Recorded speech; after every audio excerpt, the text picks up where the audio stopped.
जी दोस्तों, राजभाषा हिंदी की क्लास में आप लोगों का वेलकम है, स्वागत है। आज हमारी चौथी क्लास है। इस क्लास में हम लोग डिटेल से राजभाषा अधिनियम 1963 के बारे में डिटेल से पढ़ेंगे और देखेंगे इससे हमारे क्वेश्चंस यानी प्रश्न किस तरह से पूछे जाते हैं। इसके जितने अधिनियम हैं टोटल 9 अधिनियम है। सारे अधिनियम को ट्रिक के साथ समझेंगे। एक क्लास देखने के बाद आप इस तरह से ट्रिक को फॉलो करेंगे तो सारे अधिनियम आपके चुटकियों में याद हो जाएंगे। ठीक है, तो इससे पहली जो क्लासें थी इसमें हमने राजभाषा से संबंधित जो राष्ट्रपति के आदेश थे उसको भी देख लिए। फिर हमारे संविधान में राजभाषा से संबंधित जितने अनुच्छेद हैं, आर्टिकल्स हैं, उनको भी डिटेल से हमने पढ़ लिया। तो आर्टिकल में जब हमारा संविधान बना तो उसमें ये बात कही गई थी कि 1965 के बाद हम अंग्रेजी को समाप्त कर देंगे, उसकी जगह हम हिंदी का प्रयोग इस्तेमाल उसका यूज़ करेंगे। ठीक है, लेकिन ये बात बन नहीं पाई। तो इसी कारण से यानी इंग्लिश का प्रयोग सरकारी कामकाज में बना रहे, इसी कारण से 1963 राजभाषा अधिनियम को लाया गया।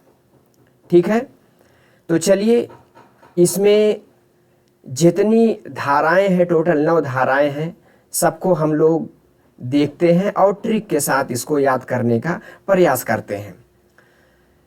आप किसी भी कॉम्पिटिटिव एग्ज़ाम की तैयारी कर रहे हों, चाहे आप रेलवे की, क्योंकि रेलवे में भी जो डिपार्टमेंटल एग्ज़ाम होते हैं प्रमोशनल के लिए, उसमें 10 नंबर के राजभाषा के क्वेश्चन पूछे जाते हैं।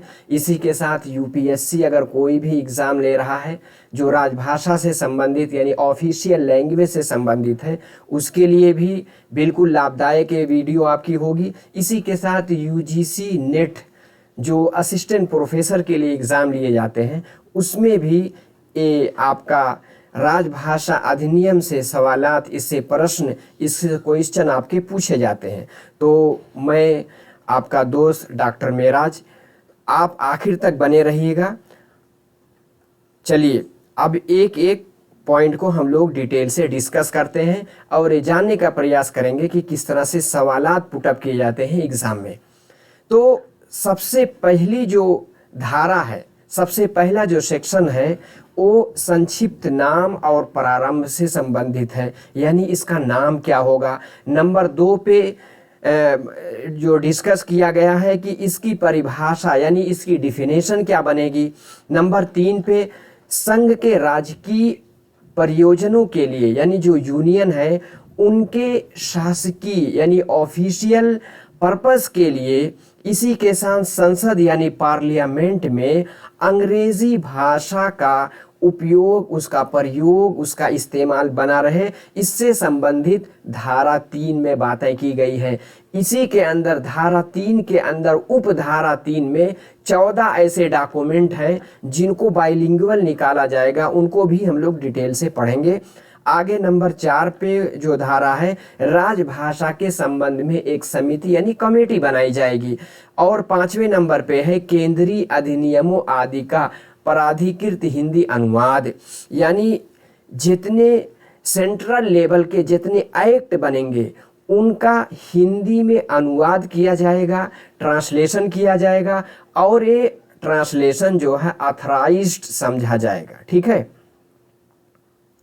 आगे है कतिपय दशाओं में यानी सर्टेन केसेस में, कुछ ऐसे खास जो ऐसे मामले हैं उसमें क्या है, राज्य अधिनियम का प्राधिकृत हिंदी अनुवाद, यानी पहला क्या था, संसद से संघ से संबंधित जो अधिनियम थे उनका भी अनुवाद हिंदी में किया जाएगा। इसी के साथ राज्य के जो अधिनियम बनेंगे उनका भी अनुवाद हिंदी में किया जाएगा। 7वें नंबर पे है उच्च न्यायालयों के निर्णय, यानी जो हाई कोर्ट के जजमेंट आते हैं उनका हिंदी में या उस देश की प्रादेशिक जो राजभाषा है, जैसे आप तेलंगाना ले लेंगे तो इसमें जो है हिंदी के साथ साथ तेलुगु में, या इसी के साथ साथ अगर तमिलनाडु है तो तमिल में, उसमें भी उसका अनुवाद कराया जाएगा। 8वें नंबर पे है नियम बनाने की शक्ति, यानी पावर टू मेक रूल्स।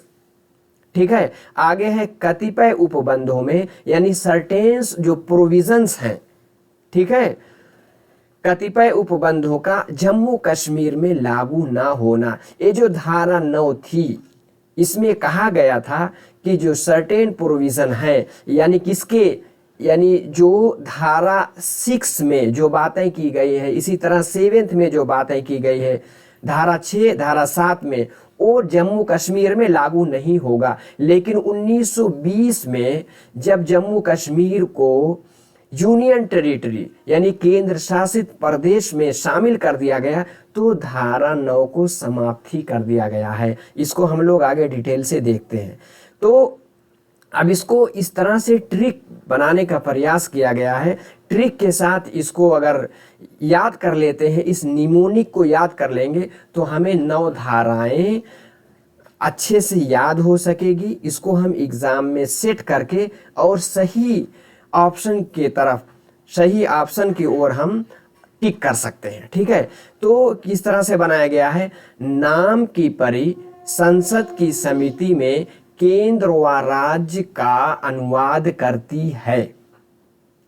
ठीक है, इसमें 1 2 3 4 5 6 धाराएं इसी में आ गई, यानी नाम की परी संसद की समिति में केंद्र व राज्य का अनुवाद करती है। 6 धारा इस तरह हम याद करेंगे। दूसरी निमोनिक बनाएंगे कि हाई कोर्ट की शक्ति कश्मीर में नहीं है, तो इसमें हाई कोर्ट की बात और शक्ति की बात यानी पावर की बात और जम्मू कश्मीर की बात, तीनों इस ट्रिक से हम तीनों धाराएं समझेंगे। तो टोटल 9 धाराएं हैं।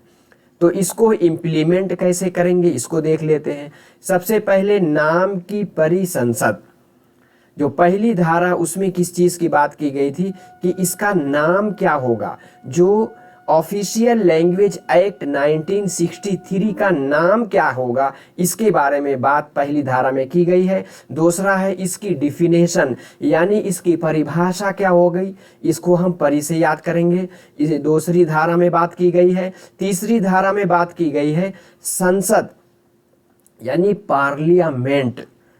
पार्लियामेंट में आपको पता है एक लोकसभा एक राज्यसभा, दोनों सदन होते हैं। और इसी के साथ संघ यानी यूनियन के जो ऑफिशियल प्रोविज़न है, जो उसके पर्पस हैं, उनमें हिंदी इंग्लिश का इस्तेमाल, इंग्लिश का प्रयोग किस तरह से किया जाएगा, उससे संबंधित बातें धारा 3 में की गई है। ठीक है, इसी में धारा 3 यानी धारा 3 की उपधारा 3 की भी बातें इसी में की गई, तो संसद आ गया। उसके बाद कहा गया है 10 साल के बाद एक समिति बनेगी राजभाषा से संबंधित, ये धारा 4 में है। तो नाम की परी संसद की समिति में 4 हो गया। उसके बाद केंद्र व राज्य का अनुवाद करती है। कहा गया केंद्र में अगर कोई अधिनियम लाएंगे तो उनका अनुवाद प्राधिकृत हिंदी भाषा में किया जाएगा। इसी के साथ अगर राज्य का कोई अधिनियम बनता है, वहां भी उस एक्ट का हिंदी भाषा में, उसी के साथ अगर उस राज्य की कोई अन्य राजभाषा है उसमें भी उसका अनुवाद किया जाएगा। तो हम 1 2 3 4 5 6 यानी 6 धारा हमने इस ट्रिक से याद कर लिया। आगे क्या है, अब नाम की परी संसद की समिति में केंद्र और राज्य का अनुवाद करती है। अब आगे 3 धाराएं और हैं। एक है हाई कोर्ट, यानी कहा गया है हाई कोर्ट का जो निर्णय आएगा, उसकी जो डिक्रीज है, उसके जो ऑर्डर हैं, उनको हिंदी में उसका अनुवाद कराया जाएगा, या और उसी के साथ साथ उस देश की यानी उस राज्य की जो प्रादेशिक भाषाएं हैं, जो राजभाषा वहाँ है, उसमें भी कराया जाएगा। तो हाई कोर्ट से संबंधित बातें इसमें की गई है धारा 7 में। और धारा 8 में क्या है, नियम बनाने की शक्ति यानी नियम बनाने का power, power to make rule, की बातें किसमें की गई है, धारा 8 में। आगे है कश्मीर। अब कहा गया है जो उपबंध धारा 6-7 के हैं वो कश्मीर में लागू नहीं होंगे, तो कोर्ट की शक्ति कश्मीर में नहीं है। ठीक है, ये ट्रिक अच्छी लगी हो तो एक बार आप लोग चैनल को फॉलो कीजिए। ठीक है, फॉलो करने का मतलब है कि आप सब्सक्राइब कीजिए और वीडियो को लाइक ज़रूर कीजिए। ठीक है, तो राजभाषा अधिनियम यानी ऑफिशियल लैंग्वेज एक्ट 1963 यथा संशोधित 1967, इसको भी याद रखना क्योंकि इसमें सबसे पहले संशोधन 1967 में किया गया था, फिर दोबारा संशोधन 2020 यानी 2020 में किया गया था। तो इसके कुछ फैक्ट हम लोग एक स्लाइड में देखते हैं। राजभाषा अधिनियम, पहला सवाल आपका जो एग्जाम में बार बार पूछे जाएंगे कि राजभाषा अधिनियम 1963 कब लागू हुआ, तो 10 मई 1963 को लागू हुआ। दूसरा सवाल पूछा जाएगा इसमें कितनी बार संशोधन किए गए हैं, इसमें पहला संशोधन 1963 में किया गया है और 1967 में, 1963 में तो लागू हुआ और 1967 में पहला संशोधन किया गया और दूसरा संशोधन 2020, ठीक है, में किया गया। इसमें कुल 9 धाराएं थी। पहले क्या है, 9 धारा, जो कि 9 के 9 धाराओं को हमने ट्रिक से भी याद करने का प्रयास किया है। और उसके बाद 2020 में 9वीं धारा का समाप्त पूछा जा सकता है, 9वीं धारा को कब समाप्त किया, 2020 में समाप्त किया गया। आगे है, अब केवल 8 धाराएं रह गई हैं। धारा 3 यानी सेक्शन 3 26 जनवरी 1965 के दिन से प्रवृत्त यानी कम इनटू फोर्स यानी लागू होगी। ये सब फैक्ट आप याद रखिएगा, इसी से सवालात बार बार पूछे जाते हैं। देखिए एक टेलीग्राम चैनल है, उसकी लिंक डिस्क्रिप्शन बॉक्स में रहेगी, उस पर क्लिक करके उसका हिस्सा बन जाएं। इसी के साथ अगर आपको ट्रिक अच्छी लगी, वीडियो अच्छी लगी तो लाइक ज़रूर करें, कमेंट करके अपना सुझाव आप इसमें लिखिए। ठीक है, उसको फॉलो किया जाएगा। अपने दोस्तों को शेयर कीजिए, कोई रेलवे का आपका साथी है और वो डिपार्टमेंटल एग्ज़ाम देना चाहता है प्रमोशन होने के लिए, तो उनको भेजिए, उनका भी पूरी तरह से लाभ होगा, क्योंकि 10 नंबर के मार्क्स उसी से, यानी 10 नंबर के सवाल, 10 नंबर के जो प्रश्न हैं राजभाषा से आते ही आते हैं। इसी के साथ चैनल को सब्सक्राइब करके रखिए, वीडियो अपलोड होगी नोटिफिकेशन आपको मिलता रहेगा। ठीक है, चलिए अब हर एक धारा को हम लोग डिटेल से समझते हैं। तो 1963 का अधिनियम संख्या यानी संख्या कितना है, 19 है, हो सकता है पूछा जाए। आगे इसमें क्या क्या बातें की गई हैं इसको देखते हैं। उन भाषाओं का जो संघ के राजकीय प्रयोजनों यानी ऑफिशियल पर्पस, संसद के कार्य के संव्यवहार यानी ट्रांजैक्शन ऑफ बिजनेस, केंद्रीय और राज्य अधिनियमों यानी उसके जो एक्ट्स हैं, और उच्च न्यायालयों में कतिपय प्रयोजनों यानी सर्टेन पर्पस के लिए प्रयोग में लाई जा सकेगी। इसकी बातें कहाँ की गई हैं, राजभाषा अधिनियम 1963 में। उपबंध करने के लिए अधिनियम, उसका उपबंध करने के लिए जो अधिनियम है, भारतीय गणराज्य के 14वें वर्ष में संसद द्वारा निम्नलिखित रूप में अधिनियमित हो। संसद ने ये एक्ट यानी 14वें वर्ष में इस चीज़ को पारित किया था और 1963 यानी 26 जनवरी 1965 से इसको लागू होना था और 10 मई 1963 में इसको पारित किया गया था। कहा गया है be it enacted by Parliament in the 14th years of Republic of India as follow. अब हम पहली जो धारा है, पहला जो सेक्शन है उसको देखते हैं। उसमें संक्षिप्त नेम और प्रारंभ यानी कमेंसमेंट की बातें की गई हैं। इसमें कहा गया है नंबर 1 पहला पॉइंट यानी पहली उपधारा में कहा गया है ये अधिनियम राजभाषा अधिनियम 1963 कहा जाएगा, यानी ऑफिशियल लैंग्वेज एक्ट। ऐसे याद रखिएगा, ओला ओला यानी ऑफिशियल लैंग्वेज एक्ट 1963।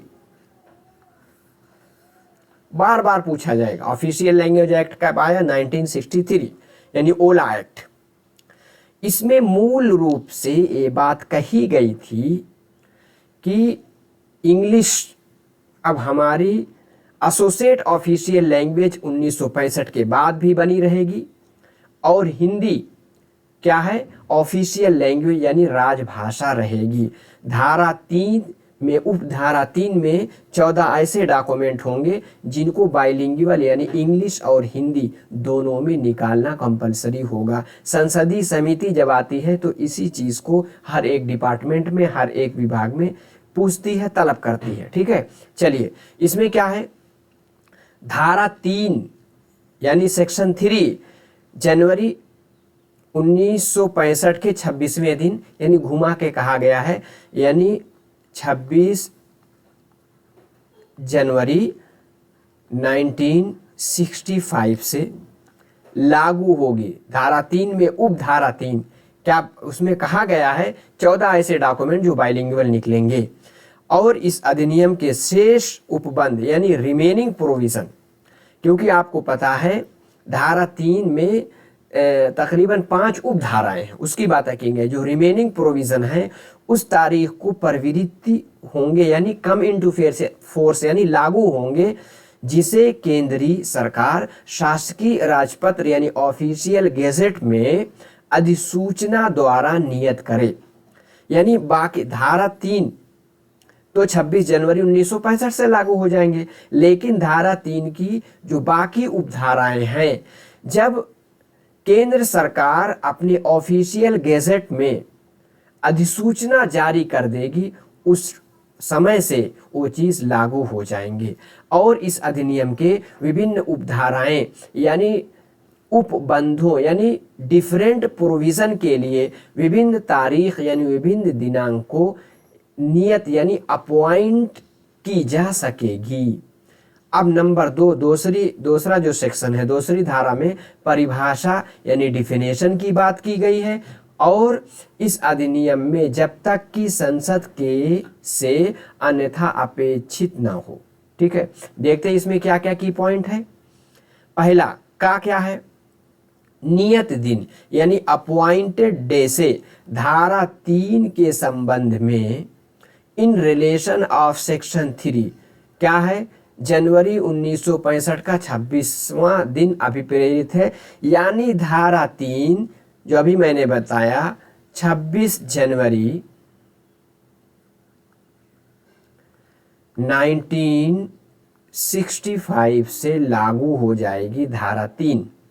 आगे क्या है, और इस अधिनियम के किसी अन्य उपबंधों जो सब सेक्शन है के संबंध में वो दिन अभिप्रेत है जिस दिन को वह उपबंध प्रवृत्त होता है यानी कम इनटू फोर्स यानी लागू होता है। खा में कहा गया है हिंदी से वह हिंदी अभिप्रेत है यानी हिंदी से वह हिंदी मानी जाएगी जिसकी लिपि देवनागरी होगी। यानी आजकल देखिए जैसे कहा गया आप कहाँ हैं तो रोमन में भी लिखते हैं, आप कहाँ हैं इस तरह लिखते हैं, लेकिन ये हिंदी मान्य नहीं होगी। कौन, जो देवनागरी लिपि में लिखी गई जाएगी, जैसा कि आपके सामने स्लाइड दिख रही है। अब धारा 3 सबसे इम्पोर्टेंट सबसे महत्वपूर्ण धारा कौन है, धारा 3। इसमें धारा 3 में उपधारा 3 सबसे ज़्यादा इम्पोर्टेंट है। इसमें कहा गया है संघ के यानी यूनियन के राजकीय प्रयोजनों के लिए यानी ऑफिशियल पर्पस के लिए और संसद में प्रयोग के लिए अंग्रेजी भाषा का बना रहना। ये कब से रहेगा, 26 जनवरी 1965 से। अब इसमें 5 उपधाराएं हैं, कितनी हैं, जिसमें 5 उपधाराएं हैं और धारा 3 की उपधारा 3 सबसे इंपॉर्टेंट है। ठीक है, देखिए अगर आपको स्लाइड क्लियर नहीं दिख रही है तो मोबाइल को ऐसे लैंडस्केप मोड में लेटा कर देखिए तो स्लाइड क्लियर दिखेगी। अब कहा गया है इस धारा के अनुसार संविधान के प्रारंभ से 15 वर्ष की कालावधि की समाप्त हो जाने पर भी, यानी पहले कहा गया था कि हिंदी हमारी राजभाषा और इंग्लिश एसोसिएट यानी सह ऑफिशियल लैंग्वेज, यानी एसोसिएट ऑफिशियल लैंग्वेज या को ऑफिशियल लैंग्वेज रहेगी। अब इसमें धारा 3 में ये बात कही गई कि 1965 के बाद भी इंग्लिश का प्रयोग किया जाता रहेगा, हिंदी के अतिरिक्त, यानी हिंदी के अतिरिक्त अंग्रेजी भाषा नियत डे, यानी नियत दिन का मतलब होता अपॉइंटेड डे से ही क्या है, संघ के उन सब राजकीय प्रयोजनों के लिए जिनके लिए यह उस दिन से ठीक से पहले, यानी 1965 से पहले, यानी हिंदुस्तान के स्वतंत्र होने से पहले, आज़ाद होने से पहले जिस तरह अंग्रेजी का इस्तेमाल, उसका उपयोग, उसका प्रयोग किया जाता था, अब 1965 के बाद भी उसी तरह किया जाता रहेगा। ठीक है।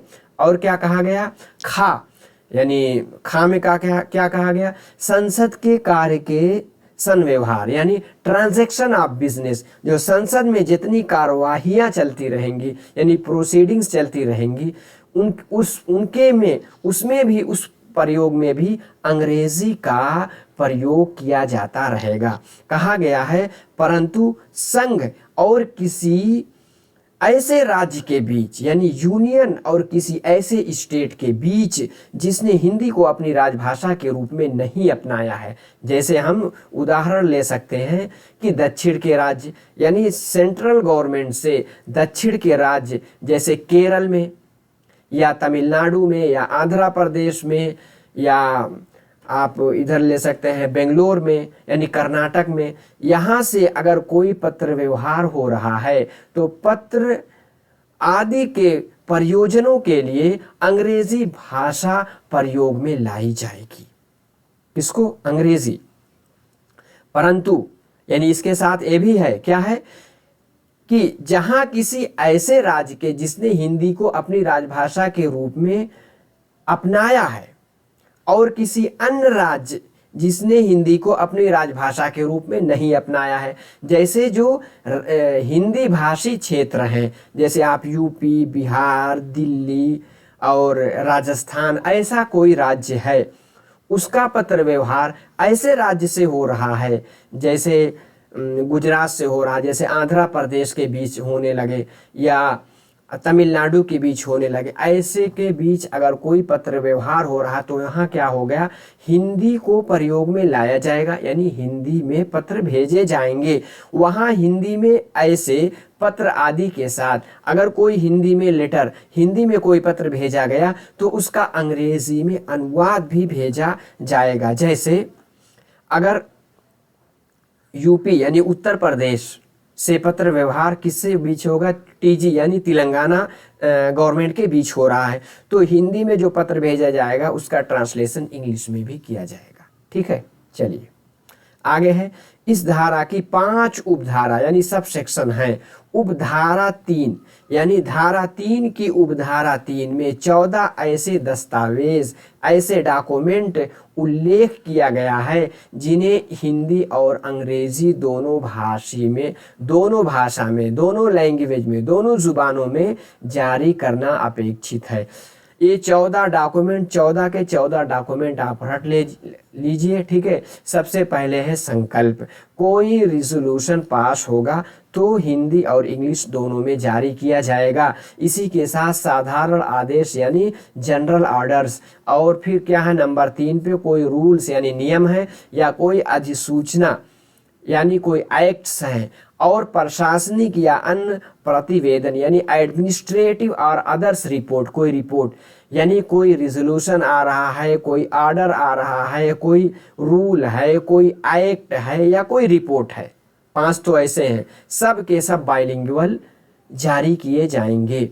इसी के साथ कोई प्रेस कम्युनिक यानी कोई प्रेस विज्ञप्ति है उसको भी, यानी संसद के किसी सदन या दोनों सदनों के समक्ष रखे गए प्रशासनिक या अन्य प्रतिवेदन को रिपोर्ट है। 7वें नंबर पर वो भी, यानी एडमिनिस्ट्रेटिव और other reports laid before a house और both the houses of parliament, यानी राज्यसभा या लोकसभा में। 8वें नंबर पे है संसद के किसी सदन या सदनों के समक्ष रखे गए राजकीय कागज पत्र, यानी ऑफिशियल पेपर, कोई भी अगर पार्लियामेंट के किसी भी सदन में रखे जाएंगे तो क्या होगा, उसको बाइलिंगुअल यानी हिंदी और इंग्लिश दोनों में जरूर उसको रखा जाना है। आगे है संविदाएं यानी कॉन्ट्रैक्ट्स। क्या है, संसद यानी केंद्रीय सरकार यानी सेंट्रल गवर्नमेंट जो यूनियन गवर्नमेंट है, या उसके किसी मंत्रालय, कोई मिनिस्ट्री है या उसका कोई डिपार्टमेंट है, विभाग है, कार्यालय द्वारा या उसकी ओर से या उसकी जानिब से, उसकी ओर से या केंद्रीय सरकार के स्वामित्व में के या नियंत्रण में के किसी निगम, कोई निगम है, ठीक है, यानी कॉरपोरेशन है या कोई कंपनी है द्वारा, या ऐसे निगम या कंपनी के किसी कार्यालय द्वारा निष्पादित यानी परफॉर्मेंस किए गए जितने भी संविदाएं हैं, यानी केंद्र सरकार से संबंधित जितने भी, चाहे मंत्रालय हो, विभाग हो, कार्यालय हो, निगम हो, कंपनी हो, ठीक है, या उनके अंदर काम करने वाले कोई निकाय हो, उसमें का कोई भी संविदा है वो हिंदी इंग्लिश दोनों में निकाले जाएंगे। 10वें नंबर पर है करार यानी एग्रीमेंट। केंद्रीय सरकार या उसके किसी कोई मंत्रालय, कोई विभाग, कोई कार्यालय द्वारा या उसकी ओर से केंद्र सरकार के स्वामित्व में या नियंत्रण में यानी उसके कंट्रोल में के किसी भी निगम है, ठीक है, कॉरपोरेशन या कोई कंपनी है, या किसी निगम या कंपनी के किसी कोई कार्यालय है, उसके द्वारा कोई भी निष्पादित, कोई भी परफॉर्मेंस किए गए जो करार यानी एग्रीमेंट, वो बाइलिंगुअल निकलेंगे, ठीक है। आगे है अनुज्ञप्तियां यानी लाइसेंस, कोई भी लाइसेंस जारी किया जाएगा वो बाइलिंगुअल होगा। इसी के साथ परमिट्स कोई है वो भी, या कोई नोटिस है यानी सूचनाएं हैं, या निविदा प्रारूप यानी फॉर्म्स ऑफ टेंडर, सब क्या होंगे, बाइलिंगुअल निकलेंगे। अब हम उपधारा 4 में क्या कहा गया है कि उपधारा 1, उपधारा 2 यानी सबसेक्शन 1, सबसेक्शन 2, उपधारा 3 के उपबंध यानी प्रोविजंस पर प्रतिकूल प्रभाव यानी प्रेजुडिस, किसी तरह का प्रतिकूल प्रभाव डाले बिना, ये है कि क्या कहा गया है, केंद्रीय सरकार धारा 8 के अधीन, क्योंकि धारा 8 में क्या कहा गया है, नियम बनाने की शक्ति, धारा 8 के अधीन बनाए गए नियमों द्वारा उस भाषा या उन भाषाओं के उपबंध कर सकेगी, कोई भाषा, कोई लैंग्वेज या उन भाषाओं का प्रोविजन कर सकेगी जिसे या जिन्हें यानी जिन भाषाओं का संघ के राजकीय प्रयोजनों यानी यूनियन के ऑफिशियल पर्पस के लिए, जिसके अंतर्गत किसी मंत्रालय या विभाग या अनुभाग यानी सेक्शन या कार्यालय का कार्यकरण यानी वर्किंग यानी उसका कामकाज उसमें होता है, प्रयोग में लाया जाना है, इसके बारे में यानी उपधारा 4 के धारा 1, 2, 3 में ये बात कही गई है। आगे है, और ऐसे नियम बनाने में राजकीय कार्य से शीघ्रता और दक्षता के साथ निपटाने यानी एफिशिएंट डिस्पोजल का तथा जन साधारण यानी जनरल पब्लिक के हितों का और सम्यक ध्यान यानी ड्यू कंसिडरेशन रखा जाए। ये नहीं कि दूसरे भाषा में निकालने के चक्कर में डिले पे डिले होते जा रहा, ऐसा नहीं किया जाएगा। टाइम बाउंड मैनर में चीज़ पूरी हो जाए, इसका भी पूरा ध्यान रखा जाएगा। और इस प्रकार बनाए गए नियम विशिष्टता या यह सुनिश्चित करेंगे कि जो व्यक्ति संघ के कार्यकलाप के संबंध में सेवा कर रहे हैं और जो या तो हिंदी में या अंग्रेजी में यानी हिंदी या इंग्लिश भाषा में प्रवीण है यानी प्रोफिशिएंट हैं, वे प्रभावी रूप से अपना काम कर सके यानी हिंदी और इंग्लिश दोनों में अपना काम यानी सरकारी काम करें। लेकिन इसमें कहा गया है और यदि ये भी कि केवल इस आधार पर भी अगर कोई इन दोनों भाषाओं में प्रावीणता प्राप्त नहीं है यानी प्रोफिशिएंट नहीं है तो उनका कोई अहित यानी डिसएडवांटेज नहीं होगा, ये नहीं कि उनका डिमोशन कर दिया जाए, ऐसा नहीं किया जाएगा। फिर उपधारा 5 में क्या कहा गया? उपधारा 5 में कहा गया उपधारा 1 के खंड का यानी क्लास ए ऑफ सबसेक्शन 1, इसी के साथ उपधारा 2, उपधारा 3, उपधारा 4 के उपबंध तब तक प्रवृत्त बने रहेंगे, तब तक लागू रहेंगे। कब तक? जब तक उनमें वर्णित प्रयोजनों के लिए अंग्रेजी भाषा का प्रयोग समाप्त कर देने के लिए ऐसे सभी राज्यों के विधान मंडलों द्वारा, कैसे राज्य? जैसे आंध्र प्रदेश, तेलंगाना, जिन्होंने हिंदी को अपनी राजभाषा के रूप में नहीं अपनाया है, जैसे साउथ के आपके यानी दक्षिण के जितने राज्य हैं, इसी के साथ पूर्व उत्तर राज्य जिन्होंने हिंदी को राजभाषा के रूप में नहीं अपनाया है, संकल्प यानी रिजोल्यूशन पारित नहीं कर दिया जाता तब तक हम इंग्लिश का प्रयोग नहीं छोड़ेंगे। समझ में आ गई बात? तो गोया की ऑफिशियल लैंग्वेज एक्ट 1963 अंग्रेजी भाषा को बचाने के लिए लाया गया ये एक्ट था। इस तरह से आप अपने दिमाग में रख सकते हैं, ठीक है। आगे क्या कहा गया? और जब तक पूर्वोक्त संकल्पनों पर यानी जो कोई रिजोल्यूशन पास भी किया गया विधानमंडल, अब वो भी कुछ ऐसे विधानमंडल जो जहां 2 सदन है यानी विधानसभा विधान परिषद दोनों में वो चीज पारित होना चाहिए, संकल्प निकलना चाहिए, पर विचार कर लेने के पश्चात ऐसी समाप्ति के लिए स्टेट ने कह दिया कि ठीक है हम अंग्रेजी का प्रयोग छोड़ेंगे, ठीक है। अपने यहाँ अपने विधानसभा में वो बिल को रेजोल्यूशन ला करके पास कर लिया। अब उसको संसद में भेजा जाएगा, अब राज्यसभा लोकसभा में भी उस पर बहस होगी, ठीक है। हर एक सदन द्वारा संकल्प पारित नहीं कर दिया जाता तब तक अंग्रेजी को नहीं हटाया जा सकता, यानी गोया कि अंग्रेजी अब नहीं हटेगी, ठीक है। राजभाषा अधिनियम 1963 यही कह रहा कि अंग्रेजी अब कभी नहीं हटेगी, अंग्रेज चले गए लेकिन हम अंग्रेजी का गुलाम बने रहेंगे। इस तरह से ये आपका एक्ट लाया गया था। अब हम धारा 4 देख लेते हैं, इसमें भी उपधारा 4 है, ठीक है। इसमें क्या है? राजभाषा से संबंधित कमेटी बनाने यानी समिति बनाने की बात की गई है। इसको देख लेते हैं। जिस तारीख को धारा 3 प्रवृत्त होती है यानी 26 जनवरी 1965 से, ठीक है, उसके 10 वर्ष की समाप्ति यानी 1975 में क्या कहा गया? राजभाषा के संबंध में एक समिति यानी कमेटी का गठन किस तरह से किया जाएगा? इस विषय का यानी कमेटी का गठन किया जाएगा, लेकिन गठन करने के लिए कुछ प्रोविजन है। क्या है?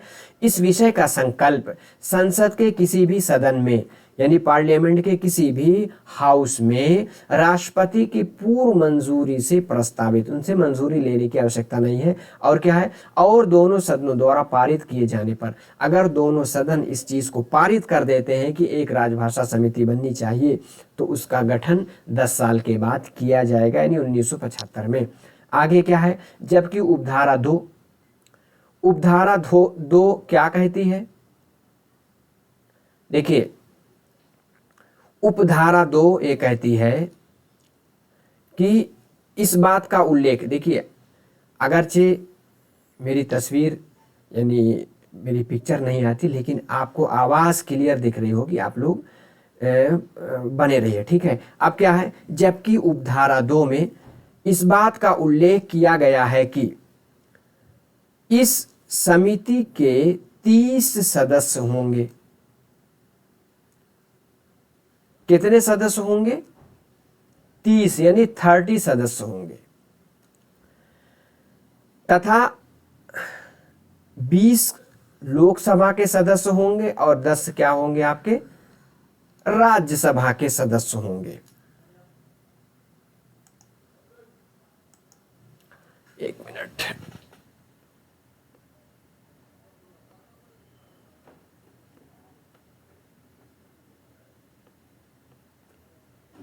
एक मिनट आप लोग बने रहिए, थोड़ा चेक करते हैं।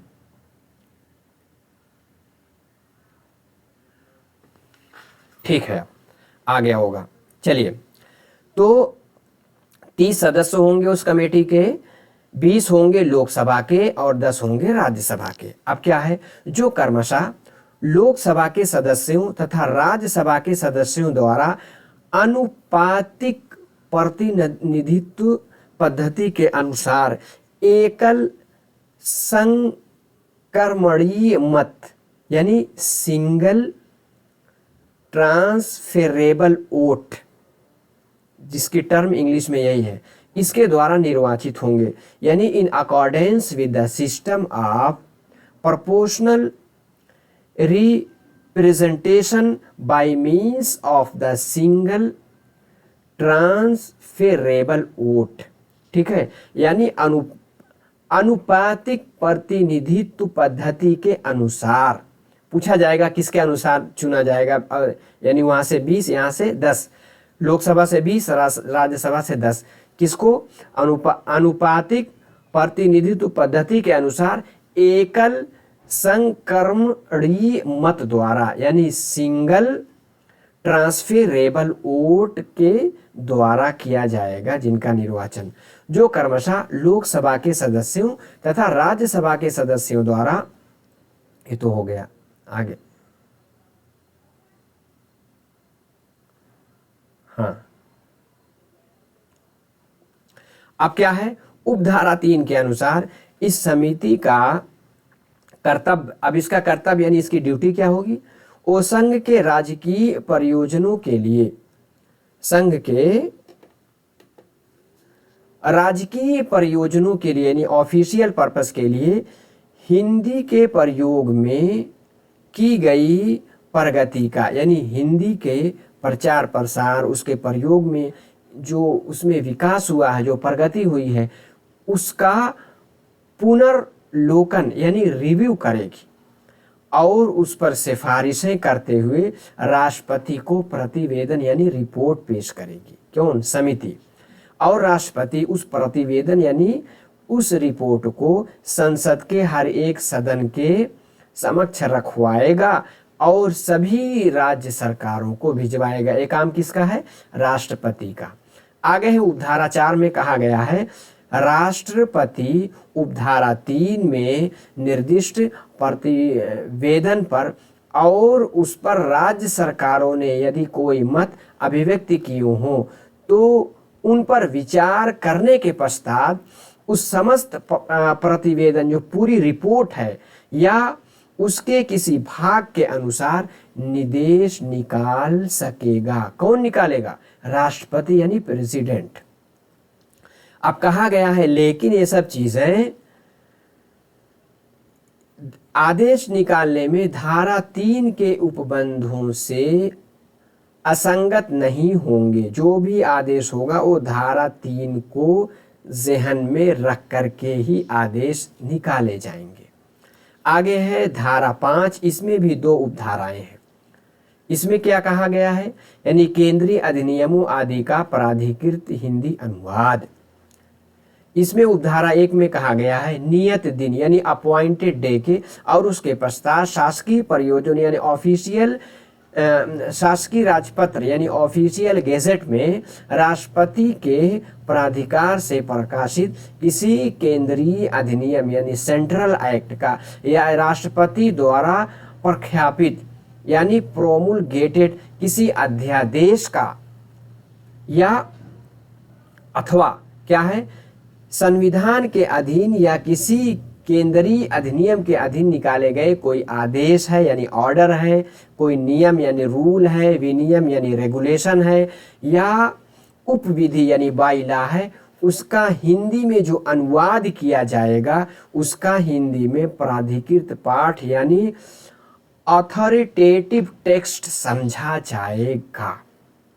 तो यानी संसद में या केंद्रीय सरकार का कोई नियम है, आदेश है, विनियम है, उपविधि है, जो भी निकलेगा इंग्लिश में उसका हिंदी में ट्रांसलेशन होगा और हिंदी का ट्रांसलेशन प्राधिकृत पाठ समझा जाएगा। ठीक है। आगे क्या है, उपधारा 2 में नियत दिन से ही उन सब विधेयकों को जो भी बिल लाई जाएगी जो संसद के किसी भी सदन में यानी पुनः स्थापित यानी इंट्रोड्यूस यानी पूरा स्थापित यानी इंट्रोड्यूस जो पेश किया जाता है ना, इंट्रोड्यूस किए जाने हों कोई भी बिल जो संसद के किसी भी सदन में चाहे लोकसभा या राज्यसभा में पेश किए जाने हों और उन सब संशोधनों को जो उनके संबंध में संसद के किसी भी सदन में प्रस्तावित यानी मूव किए जाने हो, कोई पेश किए जाने हो, कोई मूव किए जाने हो, अंग्रेजी भाषा के प्राधिकृत पाठ के साथ साथ यानी उसकी मूल प्रति यानी उसका सोर्स लैंग्वेज क्या अंग्रेजी माना जाएगा, उनका हिंदी में अनुवाद भी होगा। उनका कोई भी चीज़ कोई भी बिल है उनका अंग्रेजी के साथ साथ हिंदी में अनुवाद किया जाएगा, जो ऐसी रीति से प्राधिकृत यानी ऑथराइज किया जाएगा जो इस अधिनियम के अधीन बनाए गए नियमों द्वारा विहित यानी प्रिस्क्राइब्ड की जाए।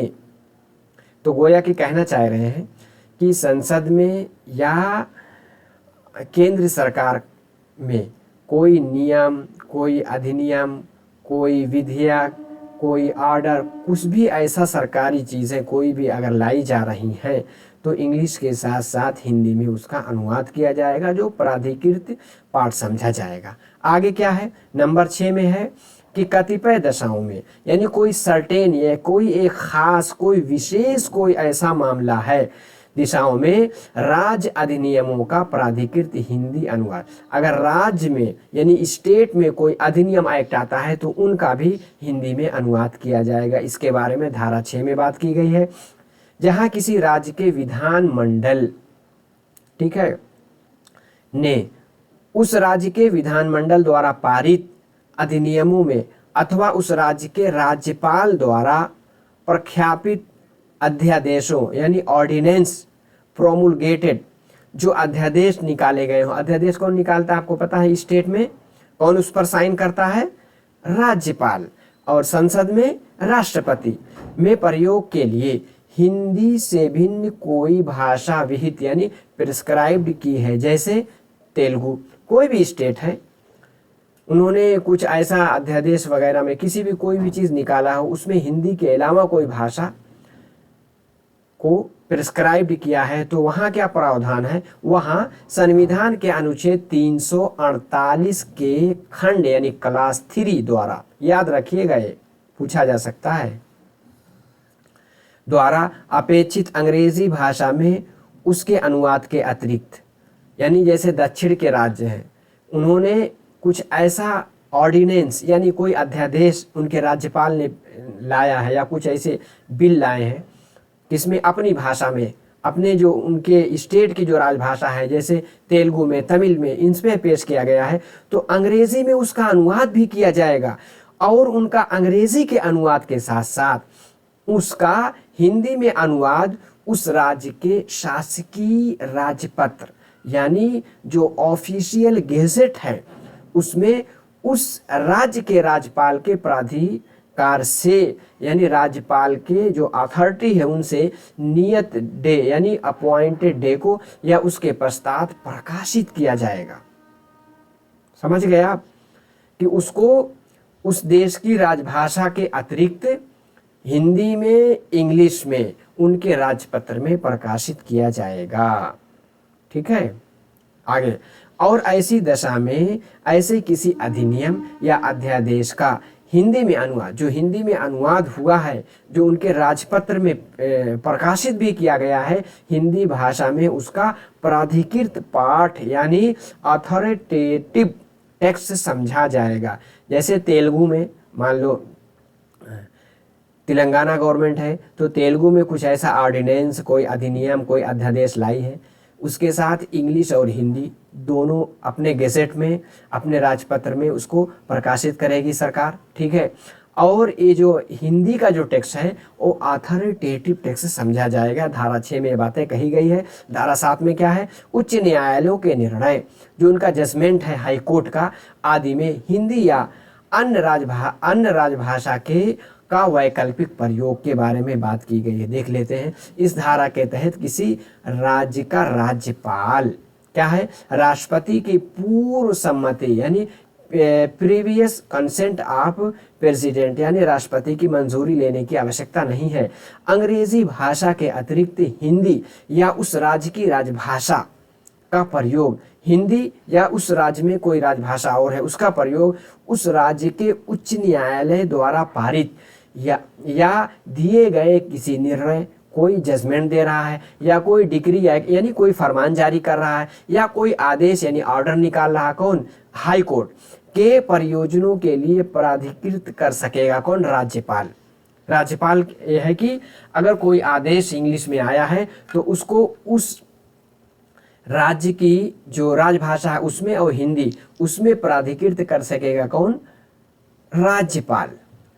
और जहां कोई निर्णय यानी जजमेंट या डिग्री जिसको कहते हैं फरमान या आदेश अंग्रेजी भाषा से भिन्न किसी भाषा में पारित किया, कोई ऐसी भाषा जो उस राज्य की राजभाषा है, जैसे तेलंगाना है वहाँ तेलुगु, ठीक है, तमिलनाडु है वहाँ तमिल में, तो उसमें क्या है, वहाँ उसके साथ साथ उच्च न्यायालय के प्राधिकार से निकाला गया अंग्रेजी भाषा में उसका अनुवाद भी होगा, अंग्रेजी में भी उसका अनुवाद जरूर कराया जाएगा। धारा 8 कहती है नियम बनाने की शक्ति, पावर टू मेक रूल्स। इसमें क्या है, इस धारा के तहत केंद्रीय सरकार को इस अधिनियम के प्रयोजनों को कार्यान्वित करने यानी इम्प्लीमेंट करने के लिए नियम बनाने का अधिकार दिया गया है। किसको दिया गया है, केंद्रीय सरकार यानी यूनियन गवर्नमेंट को, ठीक है। इस अधिनियम के प्रयोजनों, उसके जो पर्पस है, उसके जो लक्ष्य हैं, उनको कार्यान्वित यानी उनको इम्प्लीमेंट करने के लिए अगर कोई नियम बनेगा इसका अधिकार केंद्र सरकार को दिया गया है। इसमें एक उपधारा 1 क्या कहती है, केंद्रीय सरकार इस अधिनियम के प्रयोजनों को कार्यान्वित करने के लिए नियम यानी कोई रूल शासकीय राजपत्र यानी ऑफिशियल गेजेट में अधिसूचना द्वारा बना सकेगी, यानी ऑफिशियल गेजेट निकाल करके उसको कोई नियम बना सकेगी। इसलिए आप देखेंगे कोई नियम बनता है तो उनके गेजेट में निकाला जाता है। आगे उपधारा 2 में क्या है, इस धारा के अधीन बनाया गया प्रत्येक नियम बनाए जाने के पश्चात यथाशीघ्र, जैसे कोई नियम बन गया, अब उन नियम बनाने के बाद संसद के हर एक सदन यानी लोकसभा और राज्यसभा दोनों हाउस में जब वो सत्र में हो, जब उसका सेशन चल रहा हो, यानी क्योंकि 3 सेशन चलता है, अगर सेशन चल रहा है तो उसमें पेश करो, और कुल 30 दिन यानी 30 डे की अवधि के लिए रखा जाएगा। दोनों में 30 दिन के लिए रखा जाएगा, उस पर चर्चा होगी, उस पर डिस्कशन होगा। वो अवधि अब कोई सत्र चल रहा है, ठीक है, एक सत्र मानसून सत्र है, अब वो सत्र चल रहा है, ठीक है। अब वो उस सत्र में मान लो थोड़े ही दिन बचे थे, 30 दिन नहीं हुए, तो अगला सत्र जब विंटर सेशन आएगा, ठीक है, उस सेशन में यानी शीतकाल जो सत्र होगा उस सत्र में भी 30 दिन को पूरा किया जाएगा, वही बात कही जा रही। अथवा 2 या 2 से अधिक अनुक्रमिक सत्रों यानी सक्सेसिव सेशन में पूरी हो सकेगी। इसी तरह उस सत्र में नहीं हुआ तो बजट सत्र में, ठीक है। तो जो तीनों सत्र हैं, तीनों सत्र को मिला करके यानी अनुक्रमिक यानी सक्सेसिव तौर पे 30 दिन दोनों हाउस में रख करके उस पर डिस्कस किया जाएगा। यदि उस सत्र के या उससे पूर्व अनुक्रमिक सत्र के ठीक बाद के सत्र के अवसान यानी एक्सपायरी ऑफ सेशन, क्योंकि इस सेशन का यानी अवसान हो जाता है के पूर्व दोनों सदन उस नियम में कोई परिवर्तन करने के लिए सहमत हो जाए। अब 30 दिन में कोई सदन उसमें उस नियम में कोई चेंजिंग करने के लिए सहमत हो जाते हैं, यानी उसके लिए अपनी सहमति व्यक्त करते हैं, तो तत्पश्चात वह ऐसे परिवर्तित रूप में प्रभावित हो गया। यानी 30 दिन में कोई निर्णय बने, इसमें कोई चेंजिंग होनी चाहिए, तो उस चेंजिंग के रूप में वो नियम प्रभावित हो जाएगा। आगे है, यदि उस अवसान के पूर्व दोनों सदन सहमत हो जाएं, यानी 30 दिन से पहले दोनों सदन इस बात पे सहमत हो जाए कि वो नियम नहीं बनाया जाना चाहिए, ये नियम ही रद्द कर दिया जाए, तो तत्पश्चात वो निष्प्रभाव हो जाएगा, वो नियम ही लागू नहीं किया जाएगा। लेकिन अगर उससे पहले, यानी उससे पहले कोई अगर नियम वगैरह बनाए गए हैं, किंतु नियम के ऐसे परिवर्तित यानी मॉडिफिकेशन या निष्प्रभाव होने से, यानी एनुलमेंट उसके अधीन पहले की गई किसी बात की विधिमान्यता यानी वैलिडिटी पर प्रतिकूल प्रभाव यानी प्रेजुडिस नहीं पड़ेगा। अब यह है कि कोई ऐसा नियम था, 30 दिन के अंदर सदन ने कहा नहीं नहीं ये नियम हटाओ, ये नियम नहीं होना चाहिए, तो उससे पहले अगर कोई नियम बना हुआ था, कोई वो था, तो उस पर उसका असर यानी उस चीज़ को, ऐसा नहीं कि उसकी वजह से वो भी इनवैलिड हो गया, वही कह रहे हैं वैलिडिटी पर प्रतिकूल प्रभाव नहीं पड़ेगा। अब धारा 9 जो कि अब समाप्त कर दी गई है, क्या है, कतिपय उपबंधों यानी कुछ सर्टेन प्रोविजन, किसके प्रोविजन, जो धारा 6 और 7 में बयान किए गए हैं। धारा 6 एवं 7 के उपबंधों का कतिपय उपबंध का जम्मू कश्मीर में लागू न होना, कई बार पूछा गया है कि ये कतिपय उपबंधों का जम्मू कश्मीर में लागू ना होना, ये धारा 9 में कहा गया है। कौन से उपबंध, यानी धारा 6 और 7 के उपबंध का लागू ना होना था। लेकिन जम्मू कश्मीर राज्य जब संघ यानी संघ राज्य बन गया, यानी यूनियन टेरिटरी जब से बन गया, कब, 18 मार्च 2020 को आदेश संख्या क्रमांक 1123A के माध्यम से धारा 9 का लोप यानी ओमिटेड कर दिया गया है। अब धारा 9 समाप्त कर दी गई है 18 मार्च 2020 से। यानी जम्मू कश्मीर पुनर्गठन यानी केंद्रीय विधियों का अनुकूलन यानी अडेप्टेशन आदेश 2020 अधिसूचना संख्या क्रमांक क्या है, 1123A, तारीख क्या है, 18 मार्च 2020, तथा लद्दाख पुनर्गठन यानी लद्दाख को भी क्या बना दिया, यूनियन टेरिटरी यानी केंद्र शासित प्रदेश, ठीक है। रीऑर्गेनाइजेशन यानी केंद्रीय अधिनियमों का अनुकूलन आदेश 2020 अधिसूचना संख्या क्रमांक 3774A, तारीख कितना क्या थी, 23 अक्टूबर, ठीक है, 2020 द्वारा लोप किया गया है। ठीक है, तो अब हमने आज की क्लास में ऑफिशियल लैंग्वेज एक्ट 1963 में कितनी धाराएं हैं, कितनी उपधाराएं हैं, कब कब उसको लागू किया गया है, एग्ज़ाम में क्या क्या चीज़ें पूछी जाती हैं, ट्रिक के साथ भी समझने की कोशिश की है, उसका प्रयास किया है। अगर वीडियो अच्छी लगी है तो आप लाइक करते हुए ज़रूर जाएं और कमेंट करके अगर कुछ सुझाव है तो उसमें दीजिए, अपने दोस्तों को शेयर कीजिए और वीडियो को चैनल को सब्सक्राइब करके ज़रूर रखें ताकि वीडियो अपलोड होगी नोटिफिकेशन मिलता रहेगा और टेलीग्राम चैनल का भी हिस्सा बन जाए। तो बस आज की क्लास में इतना ही। अगली क्लास में आगे राजभाषा का जो संकल्प है उस वीडियो के साथ फिर मुलाकात होगी।